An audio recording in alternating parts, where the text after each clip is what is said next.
ಅರ್ಪಿಸಿ ತಾಯಿ ಭುವನೇಶ್ವರಿ ಮಾತೆ ಸೇವೆಯನ್ನು ನಿರಂತರವಾಗಿ ಮಾಡುತ್ತಿರುತ್ತಾರೆ. ಸದರಿಯವರ ಸೇವೆ ಗುರುತಿಸಿ ನಮ್ಮ ಸಹರಾ ಎಜುಕೇಶನಲ್ ಟ್ರಸ್ಟ್ನಿಂದ ವೀರ ಕನ್ನಡಿಗ ಎಂಬ ಬಿರುದನ್ನು ಕೊಟ್ಟು ಹೃದಯಪೂರ್ವಕವಾಗಿ ಗೌರವಿಸಿ ಸನ್ಮಾನಿಸಿರುತ್ತೇವೆ. ಧನ್ಯವಾದಗಳು. Sahara educational trust Khalifa Mohalla Mulbagal ಇವರ ವತಿಯಿಂದ ಮಾನ್ಯ ಹುಸೇನ್ ಸಾಹೇಬರಿಗೆ ಒಂದು ಅಭಿನಂದನಾ ಪತ್ರವನ್ನ ಸಲ್ಲಿಸ್ತಾ ಇದ್ದೀವಿ. ಅಭಿನಂದನಾ ಪತ್ರ ಹೀಗಿರುತ್ತೆ. ಶ್ರೀಯುತ ಹುಸೇನ್ ಸಾಹೇಬರು ಮುಲ್ಬಾಗಲ್ ತಾಲೂಕು ತಾಯ್ಲೂರು ಹೋಬಳಿ ಕೀಲಾಗಾಣಿ ಗ್ರಾಮದಲ್ಲಿ 25/6/1991 ಶ್ರೀ ಸೈಯದ್ ಅಮೀರ್ ಜಾನ್ ಮತ್ತು ಶ್ರೀಮತಿ ಫಾತಿಮಾ ಬಿ ಅವರ ಪುತ್ರರಾಗಿ ಜನಿಸಿರುತ್ತಾರೆ.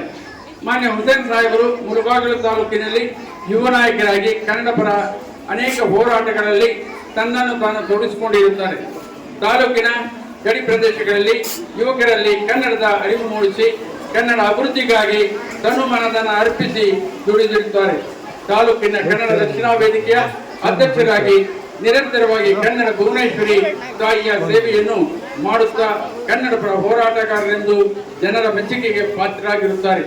ಸದರಿಯವರಿಗೆ ನಮ್ಮ ಟ್ರಸ್ಟಿನ ಮೂಲಕ ತಾಲೂಕು ಮಟ್ಟದ ವೀರ ಕನ್ನಡಿಗ, ನಾನು ವೀರ ಕನ್ನಡಿಗ ಅಂದ್ರೆ 3 ಸಲ ತಾವು ವೀರ ಕನ್ನಡಿಗ ಅಂತ ಹೇಳಬೇಕು ದಯವಿಟ್ಟು.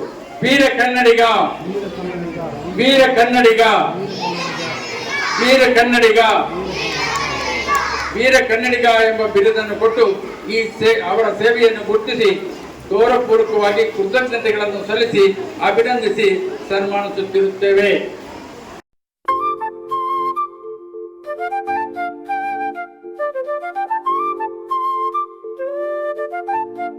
ಮೂಡಲವಾಗಿಯೂ ಕನ್ನಡ ರಾಜ್ಯೋತ್ಸವ, ಮೂಡಲವಾಗಿಯೂ ಕನ್ನಡ ರಾಜ್ಯೋತ್ಸವ, ಕರುನಾಡಿಗೆ ಸೂರ್ಯನ ಕಿರಣಗಳ ಪ್ರವೇಶ ಪಡೆದ ಕ್ಷೇತ್ರ ನಮ್ಮ ಮೂಡಲಬಾಗಿಲು, ನಮ್ಮ ಹೆಮ್ಮೆ ಮೂಡಲ. ಎಲ್ಲರಿಗೂ ನಮಸ್ಕಾರ ಮಕ್ಕಳೇ, ಎಲ್ಲರಿಗೂ ನಮಸ್ಕಾರ. ಮಳೆ ಬರ್ತಿದೆ, ಹೆಚ್ಚಿಗೆ ಮಾತಾಡಿಕೆ ಬೇಡ. ತಾವೆಲ್ಲರೂ ಕೂಡ ಪೆಂಡಲ್ ಕಡೆ ಕೂತಿದ್ದೀರಾ. ನಾನಿವತ್ತು ವೇದಿಕೆ ಮೇಲೆ ಹಸಿರಾಗಿರುವಂತಹ ನಮ್ಮ ನಿಮ್ಮೆಲ್ಲರ ನೆಚ್ಚಿನ ಸಮಾಜ ಸೇವಕರಾಗಿರುವಂತಹ ಪ್ರಗತಿ ಚಾರಿಟಬಲ್ ಟ್ರಸ್ಟ್ ನ ಅಧ್ಯಕ್ಷರಾಗಿರುವಂತಹ ಮುನೇಶ್ ಸರ್ ಅವರೇ, ಅದೇ ರೀತಿ ತಾಲೂಕು ಕರ್ವೆ ಮುಖಂಡರಾಗಿರುವಂತಹ ಶಬ್ಬೀರ್ ಅಣ್ಣನವರೇ, ನಗರ ಘಟಕ ಅಧ್ಯಕ್ಷರಾಗಿರುವಂತಹ ಸೈಂಟಿಸ್ಟ್ ಅವರು ಮಂಜುನಾಥ್ ಅಣ್ಣನವರೇ, ತಾಲೂಕು ಕರ್ವೆ ಉಪಾಧ್ಯಕ್ಷರಾಗಿರುವಂತಹ ಬಾಲಾಜಿ ಅಣ್ಣನವರೇ, ಜ್ಞಾನವಾಹಿನಿ ಇಂಟರ್ನ್ಯಾಷನಲ್ ಶಾಲೆಯ ಅಧ್ಯಕ್ಷರಾಗಿರುವಂತಹ ಚಂದ್ರಶೇಖರ್ ಸರ್ ಅವರೇ, ಡಿವಿಜಿ ಸಂಘದ ಅಧ್ಯಕ್ಷರಾಗಿರುವಂತಹ ಮಧುಸೂದನ್ ಅವರೇ, ವಿರೂಪಾಕ್ಷಿ ಲಿಯೋ ಅವರೇ, ಅದೇ ರೀತಿ ಸಹಾರಾ ಇಂಟರ್ನ್ಯಾಷನಲ್ ನ ಮುಖ್ಯಸ್ಥರಾಗಿರುವಂತಹ ಚಾಂದ್ ಸರ್ ಅವರೇ, ಹಾಗೆ ಶಾಲೆಯ ಎಲ್ಲ ಮುಖ್ಯ ಸಿಬ್ಬಂದಿ ವರ್ಗದವರೇ, ಅದೇ ರೀತಿ ವಿದ್ಯಾರ್ಥಿನಿಯರ ಎಲ್ಲರೂ ಕೂಡ ಪೋಷಕರು ಆಗಮಿಸಿದ್ದೀರಾ. ತಮಗೆಲ್ಲರಿಗೂ ಕೂಡ ಸ್ವಾಗತವನ್ನು ವಹಿಸಿಕೊಂತ ಇವತ್ತು ಮಕ್ಕಳ ದಿನಾಚರಣೆ ಹಾಗೂ ಕನ್ನಡ ರಾಜ್ಯೋತ್ಸವವನ್ನು ನಮ್ಮ ಸಹಾರಾ ಇಂಟರ್ನ್ಯಾಷನಲ್ ಶಾಲೆಯಲ್ಲಿ ಅದ್ದೂರಿಯಾಗಿ ಈ ಕಾರ್ಯಕ್ರಮವನ್ನ ಆಯೋಜನೆ ಮಾಡಿರುವಂತಹ ಚಾಂದ್ ಪಾಷಾ ಅವರಿಗೆ ನಮ್ಮೆಲ್ಲರ ಪರವಾಗಿ ಹೃತ್ಪೂರ್ವಕ ಅಭಿನಂದನೆಗಳನ್ನ ನಾನು ಅರ್ಪಿಸ್ತಾ ಇದ್ದೀನಿ. ಸಂದರ್ಭದಲ್ಲಿ ಇವತ್ತು ಕನ್ನಡದ ಬಗ್ಗೆ, ಮಕ್ಕಳ ದಿನಾಚರಣೆಯ ಬಗ್ಗೆ ಎಲ್ಲರೂ ಕೂಡ ತಿಳಿಪಡಿಸಬೇಕಾಗಿದೆ. ಇವತ್ತು ಮುಳಬಾಗಿಲಿನಲ್ಲಿ ಇಷ್ಟು ಅದ್ದೂರಿಯಾಗಿ ಕಾರ್ಯಕ್ರಮ ಮಾಡಿರುವಂತಹ ಖಾಸಗಿ ಶಾಲೆಗಳು ನಮ್ಮ ಮುಳಬಾಗಿಲು ತಾಲೂಕಿನಲ್ಲಿ ಅತಿ ಹೆಚ್ಚಾಗಿ ಇದ್ದಾವೆ. ಇವತ್ತು ಈ ಒಂದು ಖಾಸಗಿ ಶಾಲೆಯಲ್ಲಿ ಇಷ್ಟೊಂದು ಅದ್ದೂರಿಯಾಗಿ ಮಕ್ಕಳ ದಿನಾಚರಣೆಯನ್ನ ಆಚರಣೆ ಮಾಡಿದ್ದಾರೆ. ನಿಜವಾಗ್ಲೂ ಕೂಡ ನಾನು ಚಾಂದ್ ಪಾಷಾ ಸರ್ ಅವರಿಗೆ ಹಾಗೂ ಶಾಲೆಯ ಎಲ್ಲ ಸಿಬ್ಬಂದಿ ವರ್ಗದವರಿಗೂ ನಾನು ಹೃತ್ಪೂರ್ವಕ ಧನ್ಯವಾದ ಹೇಳ್ತೀನಿ. ಇವತ್ತು ನಮ್ಮ ಗಡಿಭಾಗ ಆಗಿರುವುದರಿಂದ ಕನ್ನಡ ಹೆಚ್ಚಾಗಿ ಕನ್ನಡವನ್ನು ಮಾತನಾಡಬೇಕು. ಕನ್ನಡ ಜಲ, ನುಡಿ, ಭಾಷೆ. ಈ ನಮ್ಮ ನಾಡು ಮುಳಬಾಗಿಲು ವಿಧಾನಸಭಾ ಕ್ಷೇತ್ರ ಏನಿದೆ, ಡಿ.ವಿ. ಗುಂಡಪ್ಪನವರ ಒಂದು ಸ್ಥಳ ಇದು. ನನಗೆ ನಿನ್ನೆ ತಾನೇ ಒಬ್ರು ಪೊಲೀಸ್ ಆಗಿರುವಂತಹ, ಅವ್ರ ಹೆಸರು ಹುಸೇನ್ ಸರ್ ಅಂತ, ನಮ್ಮ ನಗರ ಠಾಣೆಯಲ್ಲಿ ಕೆಲಸ ಮಾಡ್ತಾರೆ. ಸರ್, ನಮ್ಮ ನಾಡು, ನಮ್ಮ ಕ್ಷೇತ್ರ ಬಸವಣ್ಣ ನಾಡು ಆಗಿದೆ. ಬಸವಣ್ಣನ ಒಂದು ಮೂರ್ತಿ 30 ಎಕರೆದಲ್ಲಿ ನಾವು ನಿರ್ಮಾಣ ಮಾಡಿದ್ದೇವೆ. ನಿಮ್ಮ ಮುಳಬಾಗಿಲಿನಲ್ಲಿ ಡಿ.ವಿ. ಗುಂಡಪ್ಪನವರು ಹುಟ್ಟಿದ ಕ್ಷೇತ್ರ ನಿಮ್ಮದು ತಾಲೂಕು. ನಿಮ್ಮ ತಾಲೂಕಿನಲ್ಲಿ ಡಿ.ವಿ. ಗುಂಡಪ್ಪನವರ ಪುತ್ರಿ ಇಲ್ಲ ಅಂತ ಹೇಳಿದಾಗ ನಾನು ನಿಜವಾಗ್ಲೂ ಕೂಡ ಎಷ್ಟು ಬೇಜಾರಾಯ್ತು ಅಂದ್ರೆ, ಆ ಪ್ರಶ್ನೆಗೆ ನಾನು ಉತ್ತರ ಕೊಡಲಿಲ್ಲ ಅವ್ರಿಗೆ. ಹಲವಾರು ಶಾಸಕರು, ನಮ್ಮ ಜಿಲ್ಲೆಯ ಎಲ್ಲ ಸಂಸದರು, ನಗರಸಭೆ ಎಲ್ಲ ಕಮಿಷನರ್ಗಳು, ಅಧ್ಯಕ್ಷರುಗಳು, ಶಾಸಕರು ಈ ತಾಲೂಕಿನಲ್ಲಿ ಕೆಲಸ ನಿರ್ವಹಿಸಿ ಮುಗಿಸಿದ್ದಾರೆ. ಆದ್ರೆ ಡಿ.ವಿ. ಗುಂಡಪ್ಪನವರ ಒಂದು ಪ್ರತಿಮೆ ಅಳವಡಿಸಿಕೆ ಅವರ ಕೈಯಲ್ಲಿ ಆಗ್ಲಿಲ್ಲ.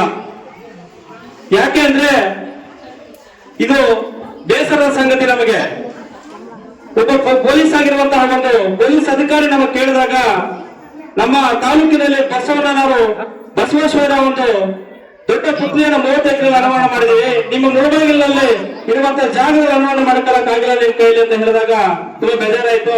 ನಾನು ಹೇಳಿದೆ, ಸರ್, ನಿಮ್ಮ ಮಾತಿಗೆ ಉತ್ತರ ಮುಂದಿನ ತಕ್ಕಂತ ನಾವು ಕೊಡ್ತೀವಿ ಅಂತ ಹೇಳಿದೆ.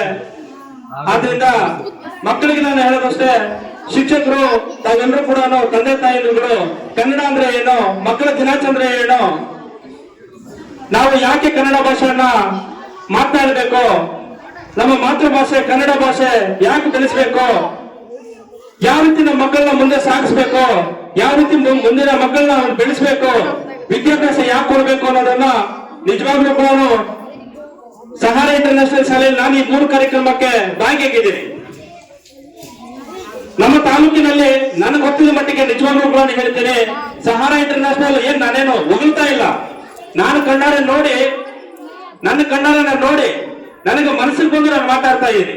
ಸಹಾರ ಇಂಟರ್ನ್ಯಾಷನಲ್ ಶಾಲೆಯಲ್ಲಿ ನಿಜವಾಗ್ಲೂ ಕೂಡ ನೋಡಿ, ಪ್ರತಿಯೊಂದು ಮಗು ಕೂಡ ಇಲ್ಲಿ ಮಕ್ಕಳಿದ್ದಾರೆ, ಅವ್ರಿಗೆ ಕನ್ನಡ ಅಂದ್ರೆ ಏನು ಅಂತ ತಿಳಿಸ್ಕೊಡ್ತಾ ಇರುವಂತಹ, ಯಾಕೆ ಹೇಳಿ ಈ ಶಾಲೆಯ ಮುಖ್ಯ ಶಿಕ್ಷಕರಾಗಿರುವಂತಹ ಜಾನ್ಪಶ ಸರ್ ಅವರು ಕನ್ನಡದ ಕಟ್ಟಾಳು, ಕನ್ನಡ ಅಂದ್ರೆ ಏನು, ನಮ್ಮ ಗಡಿ ಭಾಗದಲ್ಲಿ ಕನ್ನಡವನ್ನು ಯಾಕೆ ಉಳಿಸಬೇಕು, ಯಾಕೆ ಬೆಳೆಸಬೇಕು ಅನ್ನೋದನ್ನ ಅವರು ಕನ್ನಡದಿಂದನೇ ಪಾಪ 50 ವರ್ಷಗಳಿಂದ ಕನ್ನಡದ ಸೇವೆಯನ್ನು ಮಾಡ್ಕೊಂಡು ಬರ್ತಿದ್ದಾರೆ. ಮೊನ್ನೆ ತಾನೇ ಯಾವುದೋ ಒಂದು ಭಾಷಣದಲ್ಲಿ ನಾನು ಕೇಳಿದೆ, ನನ್ನ ಪ್ರಾಣ ಇರೋ ಹೊಟ್ಟೆಗಳು ಕೂಡ ನನ್ನ ಮುಳಬಾಗಿಲಲ್ಲಿ ಗಡಿಭಾಗ ಇರೋದ ಕನ್ನಡ ಸೇವೆ ನಿರಂತರವಾಗಿ ಮಾಡ್ತೀನಿ ಅಂತ ಹೇಳಿದ್ದಾರೆ ಚಾಂಪಜ ಸರ್ ಅವರು. ನಿಜವಾಗ್ಲೂ ಕೂಡ ಅವರ ಒಂದು ಮಾರ್ಗದರ್ಶನದಲ್ಲಿ ಕೂಡ ನಮ್ಮ ಗಡಿಭಾಗದಲ್ಲಿರುವಂತಹ ಎಲ್ಲರೂ ಕೂಡ ಕನ್ನಡ ಉಳಿಸಬೇಕು, ಬೆಳೆಸಬೇಕು. ನಮ್ಮ ತಾಯಿಯ ಭಾಷೆ, ಮಾತೃಭಾಷೆ, ನಮ್ಮ ಭಾಷೆ. ಮನೆಗಳಲ್ಲಿ ನೀವು ಯಾವುದೇ ಭಾಷೆ ಮಾತಾಡ್ಕೊಳ್ಳಿ, ಅರ್ಥ ಆಯ್ತಾ? ಆಚೆ ಕಡೆ ಬಂದಾಗ ಕನ್ನಡವನ್ನ ಉಳಿಸಿ, ಕನ್ನಡವನ್ನ ಬೆಳೆಸಿ, ಆದಷ್ಟು ಮನೆಗಳಲ್ಲಿ ಕೂಡ ಕನ್ನಡವನ್ನ ಭಾಷೆಯನ್ನು ಮಾತನಾಡಿ ಅಂತ ಹೇಳ್ತಾ, ಇವತ್ತು ಮಕ್ಕಳ ದಿನಾಚರಣೆಯ ಶುಭಾಶಯಗಳನ್ನು ಹೇಳುತ್ತಾ, ಕನ್ನಡ ರಾಜ್ಯೋತ್ಸವದ ಶುಭಾಶಯಗಳನ್ನು ಹೇಳುತ್ತಾ, ಇವತ್ತು ಹೆಚ್ಚಿಗೆ ಮಾತಾಡ್ಲಿಕ್ಕೆ ಬೇಡ, ಇನ್ನೂ ಮಾತನಾಡುವವರು ಇದ್ದಾರೆ. ಮತ್ತೊಮ್ಮೆ ಈ ಶಾಲೆಯ ಸಹಾರ ಇಂಟರ್ನ್ಯಾಷನಲ್ ಶಾಲೆಯ ಖಲೀಫಾ ಮೊಹಲ್ಲೆಯ ಎಲ್ಲಾ ವಿದ್ಯಾರ್ಥಿಗಳಿಗೂ ಕೂಡ ಮತ್ತೊಮ್ಮೆ ನಿಮಗೆಲ್ಲರಿಗೂ ಕೂಡ ಮಕ್ಕಳ ದಿನಾಚರಣೆಯ ಶುಭಾಶಯಗಳನ್ನ ಹೇಳುತ್ತಾ, ಮತ್ತೊಂದು ವಿಚಾರ ಏನಪ್ಪಾ ಅಂದ್ರೆ, ಶಾಲೆಗಳಲ್ಲಿ ಸರ್ವರಿಗೂ ಸಮಬಾಳು, ಸರ್ವರಿಗೂ ಸಮಪಾಲು ಅನ್ನೋದನ್ನ ನಾವೆಲ್ಲರೂ ತಿಳ್ಕೋಬೇಕು. ಆ ಒಂದು ಏನು ಕುವೆಂಪು ಅವರು ಹೇಳಿದರೆ, ಆ ಮಾತಿನ ಪ್ರಕಾರ ನಾವೆಲ್ಲರೂ ಕೂಡ ಮುಂದಿನ ನಡ್ಕೊಳ್ಬೇಕು ಅಂತ ಹೇಳ್ತಾ, ಇವತ್ತು ಈ ಶಾಲೆಯ ಈ ಖಲೀಫಾ ಮೊಹಲ್ಲೆ ಎಲ್ಲ ತಂದೆ ತಾಯಿದ್ರು ಕೂಡ ನಿಜವಾಗ್ಲೂ ಪ್ರತಿಯೊಂದು ಕಾರ್ಯಕ್ರಮ ಆಯೋಜನೆ ಮಾಡಿದಾಗ ಈ ಶಾಲೆಯ ವಿದ್ಯಾರ್ಥಿ ಅವರ ತಂದೆ ತಾಯಿಗಳು ಪ್ರತಿಯೊಂದು ಕಾರ್ಯಕ್ರಮಗಳು ಹೆಚ್ಚು ಸಂಖ್ಯೆಯಲ್ಲಿ ಬರ್ತಾರೆ. ಅವ್ರ ತಂದೆ ತಾಯಿಗಳಿಗೆ ಆಸ್ತಿ ಯಾರು ಗೊತ್ತಾ? ನಮ್ಮ ಮಕ್ಕಳೇ, ಬೇರೆ ಯಾರು ಅಲ್ಲ. ನೀನ್ ಆಸ್ತಿ ಅಂತಸ್ತು ದುಡ್ಡು ಕಾಸು ಎಷ್ಟೇ ಮಾಡಿದ್ರು ಕೂಡ ಅವ್ರಿಗೆ ಆಸ್ತಿ ಮಕ್ಕಳೇ. ಆದ್ರಿಂದ ಏನ್ ಇವತ್ತು ತಂದೆ ತಾಯಿಗಳಲ್ಲಿ ಬಂದಿದ್ದೀರಾ, ನಿಮ್ಮ ಒಂದು ಸಹಕಾರ ಈ ಶಾಲೆಗಿದ್ರೆ ಮುಂದಿನ ದಿನಗಳಲ್ಲಿ ಇನ್ನು ದೊಡ್ಡ ಮಟ್ಟದಲ್ಲಿ ನಿಮ್ಮ ಆಶೀರ್ವಾದದೊಂದಿಗೆ ಇನ್ನು ಬೆಳೆಯುತ್ತೆ ಅಂತ ನಾನು ಈ ಸಂದರ್ಭದಲ್ಲಿ ಹೇಳ್ತಾ, ನಿಮ್ಗೆಲ್ಲರಿಗೂ ಕೂಡ ಕನ್ನಡ ರಾಜ್ಯೋತ್ಸವ ಮಕ್ಕಳ ದಿನಾಚರಣೆ ಶುಭಾಶಯಗಳು ಹೇಳ್ತಾ, ಈ ಒಂದು ನನ್ನ 2 ಮಾತನ್ನು ಮಾತಾಡ್ಲಿಕ್ಕೆ ಅವಕಾಶ ಮಾಡಿಕೊಟ್ಟ ವಿಶೇಷವಾಗಿ ಪ್ರಗತಿ ಚಾರಿಟಬಲ್ ಟ್ರಸ್ಟ್ ನ ಅಧ್ಯಕ್ಷ ಮುನ್ನೆ ಸರ್ ಅವರು, ನಮ್ಮ ಬಾಲಜಣ್ಣನವರು, ಮಂಜಣ್ಣನವರು, ಶಬ್ಬೀರ್ ಅಣ್ಣನವರು, ಚಂದ್ರಶೇಖರ್ ಸರ್ ಅವರು, ಮಧುಸೂದನ್ ಅವರು, ವಿರೂಪಾಕ್ಷ ಲೀ ಅವರು, ಹಾಗೆ ಮಾಧ್ಯಮ ಮಿತ್ರರು, ವಿಶೇಷವಾಗಿ ನಮ್ಮ ಚಾಂದ್ಪಾಷ ಸರ್ ಅವರು, ಹಾಗೆ ಶಾಲೆಯ ಎಲ್ಲ ಮುಖ್ಯ ಸಿಬ್ಬಂದಿ ಎಲ್ಲರಿಗೂ ಕೂಡ ಈ ಒಂದು ಕಾರ್ಯಕ್ರಮದಲ್ಲಿ ನನಗೂ 2 ಮಾತನ್ನು ಮಾತಾಡ್ಲಿಕ್ಕೆ ಅವಕಾಶ ಮಾಡಿಕೊಟ್ಟ ಎಲ್ಲ ಕಲಿಕಾ ಮಹಲ್ಲೆಯ ಎಲ್ಲ ನಿವಾಸಿಗಳು, ವಿದ್ಯಾರ್ಥಿಗಳು, ನಿಮ್ಗೆಲ್ಲರಿಗೂ ತಾಯಿ ತಾಯಂದ್ರಿಗೆ ಎಲ್ಲರಿಗೂ ಕೂಡ ವಂಚುತ್ತಾ ಈ ನನ್ನ 2 ಮಾತನ್ನ ಮುಗಿಸ್ತಾ ಇದ್ದೀನಿ. ಜೈ ಹಿಂದ್, ಜೈ ಕರ್ನಾಟಕ, ಮತ್ತೆ ನಮಸ್ಕಾರ.